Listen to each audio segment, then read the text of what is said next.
You're listening to the Options Insider Radio Network, the home of the Options Podcast. For more quality options programs, visit theoptionsinsider.com or search for Options Insider Radio Network in your podcast provider of choice. Listeners can also access all of our programming through our mobile app available in the iTunes and Google Play stores. Select programs are also available via live stream at mixlr.com/options-insider. That's mixlr.com/options-insider. Don't forget to follow along with your favorite programs and submit your own questions for the hosts at twitter.com/options, stocktwits.com/options, facebook.com/theoptionsinsider, or via questions at theoptionsinsider.com.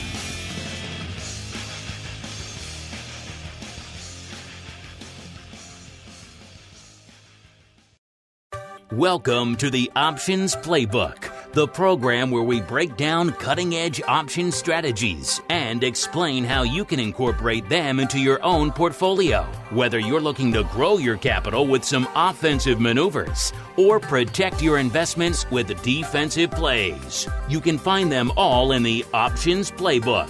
The Options Playbook is brought to you by Ally Invest. Anything mentioned today is for educational purposes and is not a recommendation or advice. Options involve risk. Please refer to ally.com/invest/disclosures to review additional risks involved with trading options. Securities offered through Ally Invest Securities LLC, member FINRA and SIPC.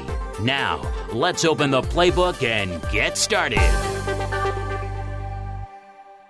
Welcome to Options Playbook Radio. I'm your host, Brian Overby, Ally Invest Senior Options Analyst and author of the Options Playbook. All right. Well, I'm going to let you know that we are taping Options Playbook Radio right now. It is Wednesday, April 28th. The markets are closed. Apple just announced earnings.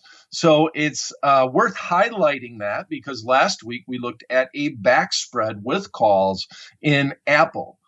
Their earnings were good, one of their best quarters that they've had over the last couple of years, actually. The consensus estimate earnings per share was 99 cents, and they came in at 140. Net revenues came in at 90 billion approximately, just less, and the estimate was around 77 billion. So to say they had a good quarter is downplaying it just a little bit. We currently see Apple right now is up about the expected move. It closed at 133.58 today, and right now we see that it's up $4.27 at 137.92. That's in the after hours. Now, it's been very volatile, as it usually is in the after hours after earnings. The expected move was about $5.50, and I don't know if you could have expected a better earnings report than they have, and right now we're doing a little less than what the marketplace was implying going into the earnings report. Now, last week, we looked at doing a back spread that was bullish on Apple. We went in and we sold the May 7th expirations. So going out an extra week, not this Friday expiration, going one more week out. And we sold the 129 strike call. That was a very expensive in-the-money option with Apple right around 134.30. And then we used those proceeds to pay for two 135 strike calls at the money option contracts. We did that for a net credit of about 45 cents to the account. So we were looking for basically, we wanted to go more than the expected move. The expected move at that point in time was about $5.50. And we were talking about the fact that volatility has came in on a lot of the FANG stocks and on the marketplace in general. And maybe if they had a good earnings report, we could get more than the expected move to the upside. Or if they didn't, to the downside. We were just looking for more volatility overall. The market went down that 5.5 or more points to the downside. Well, then we could make that net credit. The options could expire worthless if they were below 129. And that would allow us to keep that net credit. That would have to be pretty close to the expiration date for that to happen. And then on the upside, we're long one extra call. So we had substantial upside potential. And the trade is still playing as usual. It is on paper. So nothing is ever meant to be a recommendation here on Options Playbook Radio. But I think that this is a very interesting time to talk about options and option pricing, because on Options Playbook Radio, what we're really looking at is our strategies inside the options playbook that fit a certain scenario. A lot of times we're just flipping a coin to try to decide which direction that we want to go on the underlying stock. Do we think it's going to go up or if it's going to go down? But it's more so about the way the options are priced. So that gets me into today's stock, which is going to be Amazon. Now, Amazon's going to be announcing earnings on the 29th after the close. And I find Amazon to be one of the most interesting underlyings to trade around earnings, because Amazon, as far as I know, for the last couple of years, always announces on a Thursday, which means with weekly option contracts, they have options that will live for one day after the announcement. So Amazon announces on the close on Thursday. You have these very expensive option contracts that have to expire by the end of that day's trading. So to start with, if we look at what the expected move is on Amazon, at this point in time, the expected move is around $150 approximately. It's the short-term expiration, which would be this Friday, is trading. The call is trading around, well, it's not quite at the money. The call is right around 78 on the ask, and the put's right around 75. We'll call it 150. So you're looking for a 150-point move. So, for example, Apple was about a 5.5-point move on a $134 stock. Here we have a $3,455 stock, and you're looking at about a 150-point move as the expected move on Amazon. What does that mean? If I'm going to set up a back spread, I'm probably going to have to sell 150-point wide credit spread to be able to buy two at-the-money option contracts. So that makes it really not feasible. You don't even consider it, and then you would need it to move more than the expected move for the trade to really be profitable. So a back spread with calls, or even with puts, if you wanted to be bearish on Apple, makes a lot more sense just because of the actual price on Apple of the underlying stock. So that's why we chose that strategy with Apple. This week on Amazon, we have looked at, especially on expensive underlyings, butterflies are interesting because of what I said. If you can get the range right for your butterfly, all of that time premium has to come out in one day if you're using that near-term expiration. So butterflies are always interesting. And we've looked at a lot of skip strike butterflies way out of the money, or more than the expected move usually on Amazon, on Google, who happened to announce yesterday, and the stock was up today about $100 actually. And when we look at those type of trades, you're just trying to find a range that you think that they can land in, and butterflies are really cheap because there's so much premium in the option contracts generated not only by the stock price but also by the volatility.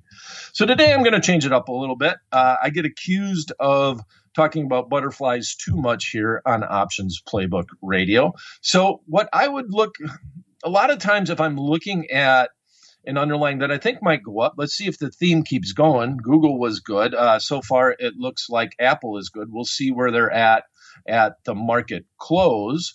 At the end of the podcast, I'll give you one last quote. Right now, it's 137.64, but we'll see where we end up. And obviously, the after-hour session is definitely not a firm quote relative to the actual opening of the stock in the real trading session.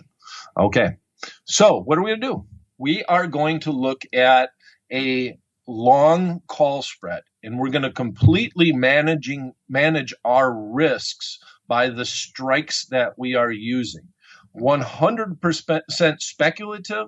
You can decide on your paper trade if you wanted to do this with puts or if you wanted to do this with calls.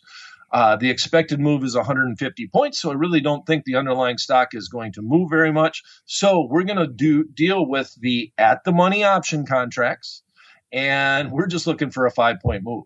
And we're going to pay $1.25 for a 5-point wide trade on the upside. And if you wanted to do it on the downside, I'll throw out the put long spread also if you would like to go that route with the bear side on Amazon. Okay, so with that said, let's get into the call side. Right now, we have, as I mentioned, we are taping Options Playbook Radio. It is April 28th. The markets are closed. Amazon closed today at $3,458.50, up $41.07. We're going to look at the April 30th expiration. That means you have, ideally you would put this, the markets are closed right now, so you'd have to put it on tomorrow. And I would put it on fairly close to the close tomorrow because you're really just doing an earnings play here. Overall, you're just hoping that they'll have good earnings if you use calls, bad earnings if you use puts, and i.e. sometimes you can have good earnings and the market can still go down overall. So it's all about pure 100% speculation on this trade. With that underlying stock trading at that, we're going to actually buy the 3,460 strike call, and we're going to sell the 3,465 strike call. Right now, the midpoint of that trade is $1.25. That means our maximum risk on this trade is $125. Our maximum upside, if we could fill at that price, now the markets are artificially wide right now, so not exactly sure where you could fill at, but they are extremely liquid, obviously, in Amazon. So if you take the width of the spread, 5 minus the $1.25, you're looking at $3.75. So this is an all or nothing trade. You're not more than likely, I'm not going to say 100%, more than likely, you're either going to make that $3.75 or lose that $1.25. And you're going to try to get this trade on as close to earnings as possible. But once again, we were dealing with $75 option contracts that have to go to zero as far as time premium is concerned tomorrow. Intrinsic value is an intrinsic value. If there's real value there, that will obviously be available at the close. But if I do this trade, and I would, once I put the trade on, I would put in a limit order to try to close this out at maybe $3.50. Give them 25 cents for just getting you out of the trade. And that's the way I would approach it. If I am wrong in my forecast, oh well, I lost my $1.25 or $125 plus commission for every 1-by-1 long call spread that I put on. Now, you want to do it on the put side? We'll go a little bit out of the money in this instance. So the market, as I mentioned, is at 3,458. So let's look at the 3,455s and sell the 3,450s in this instance. So we're going to go 5 points wide, but we're going to do it on the put side. This is the way that you might approach this if you're bearish. Now, you can increase your risk and go 10 points wide if you want, but I always want to, if I'm doing a pure speculative bet, I want to make sure that it is being done for a reasonable amount of change overall.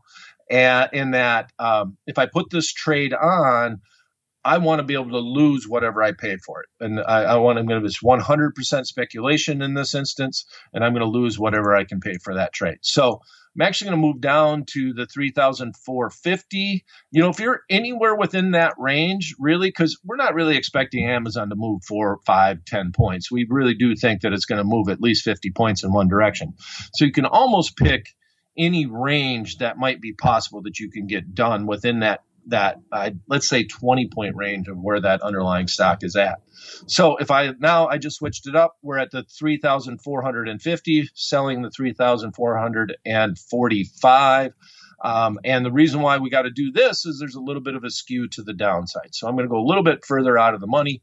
I get a quote on this in the Ally Invest option chains, and we see that that's trading for $1.95. So if I want to go on the put side, because of the way that the options are skewed a little bit to the put side, we're going to be paying $1.95 if we can fill at the midpoint for a 5-point wide trade. So we have $1.95 of risk on the put side, and we have $3.05 worth of upside. So if I could do that, I would maybe put in, as soon as I executed that trade, I would turn around and I would put in an order for the close, because you only have 1 day for these option contracts to trade, to try to get out approximately 20 cents to 25 cents below where the maximum is at if I'm doing this trade. So the maximum is 305. So maybe I would look at $2.85 or $2.90. I would just have a working order in there just in case it gets filled. And I would want that order to be live right after I executed my trade. All right. Well, we're going to obviously know how this trade plays out, just like we did with the Apple trade today. And as promised, I would give you a quote. Right now, the markets are closed in the after-hour session. It's up $4.25. Still not even the expected move at 137.84. Trade is playing out fine as far as the trade that we did last week. We would have been a little bit tighter on this because ideally you would have placed it today overall. But we'll see what Apple does tomorrow morning. And then when we come back next week, we will also check out how Amazon did with 1 day's worth of life in the nearest term option contracts. That's it for this episode of Options Playbook Radio. If you have a topic you'd like us to discuss on the show or a question you'd like us to answer on the program, you can email them directly to me at theoptionsguy@invest.ally.com. You can follow me on Twitter. Handle is @BrianOverby. Thanks for listening. We'll be back at the same time, same place next week. Until then, may all the options you bought finish in the money and all the ones you sold finish out.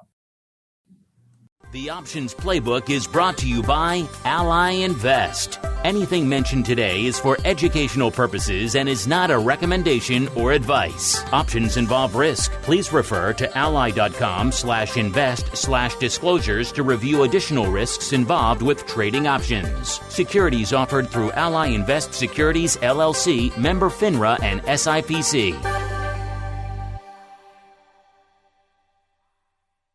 You're listening to the Options Insider Radio Network, the home of the Options Podcast. For more quality options programs, visit theoptionsinsider.com or search for Options Insider Radio Network in your podcast provider of choice. Listeners can also access all of our programming through our mobile app available in the iTunes and Google Play stores. Select programs are also available via live stream at mixlr.com/options-insider.